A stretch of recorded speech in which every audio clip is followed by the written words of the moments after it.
Hello everyone, this is Shubhodip. Welcome you again in WBCS exam coaching. Today we will discuss the chapter number 5 that includes human reproduction, biology and human welfare. So starting from the reproduction, which is a biological process through which offsprings are produced from their parents. Broadly, the reproduction is of two types, such as asexual one, that means there is no gamete formation, and another one is sexual, that means they will produce the gametes.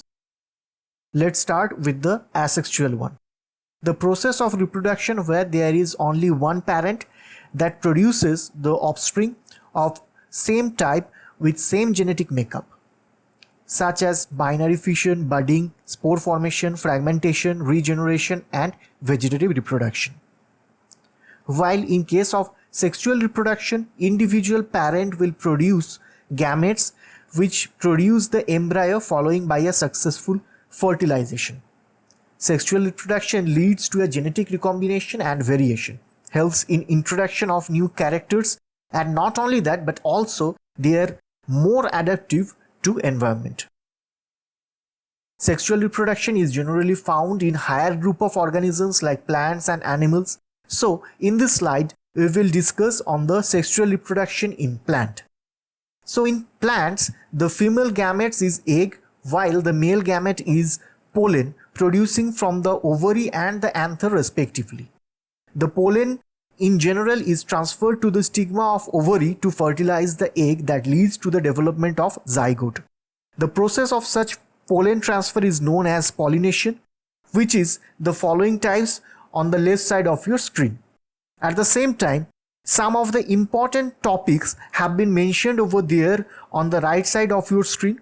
You can pause the video over here and take a note of all of these. Okay, so let's focus on human reproduction in view of animal system. The sequential events are like gametogenesis, insemination, fertilization, implantation, gestation, and parturition. Some of the important topics from this unit are as follows. You can again pause the video to take a note. So now, as we have discussed about the reproduction, the very next thing that will arise in our mind is about the control of reproduction. And to do so, we have the following processes such as contraceptive methods like IUCD, condoms, sterilization like tubectomy and vasectomy, and medical termination of pregnancy in a legal way by the help of the medical professionals. Okay, so right now let's discuss about some disease of human beings that can transmit during the sexual intimacy. Those are like syphilis, gonorrhea, AIDS. The details are on your screen right now. But the list of diseases doesn't end here. To know more about the diseases, let's categorize the disease first. It is of two types. Congenital means carry forwarded from parents, and acquired means it has been appeared in the person after their birth, which could further be of two types like infectious and non-infectious. Right now on your screen there are some of the example of infectious human disease with their respective type of causal organism. The causative agents are all over the world and surrounding us all the day and night. If the exposure to them is inevitable, then how we are still surviving? The reason is because of immunity, and the subject that deals with the immunity are considered as immunology.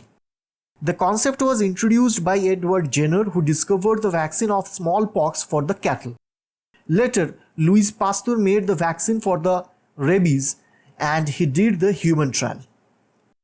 Okay, so right now on your screen there is a tree of cells which are involved in our immune system like basophil, neutrophil, eosinophil, monocyte and lymphocytes. Right now on your screen there is a chemical structure of antibody showing the antigen binding site and the crystallizable fragment. For more details you can go through the NCERT textbook. While at the same time on the left side of your screen there is a list of different type of antibodies found in our body like immunoglobulin G, immunoglobulin A, immunoglobulin D, immunoglobulin E and immunoglobulin M. As we have already discussed on different disease, there are a lot more which may not be caused by any causal agent, but they are induced by our own lifestyle, such as addiction to different drugs and medical overdose or misuse. The list is as follows. Now, on the last topic, we have discussed about the microbes that causes different diseases, but at the same time, they may also be beneficial in other way. Like microbes are used for the production of household products like curd, cheese, bread.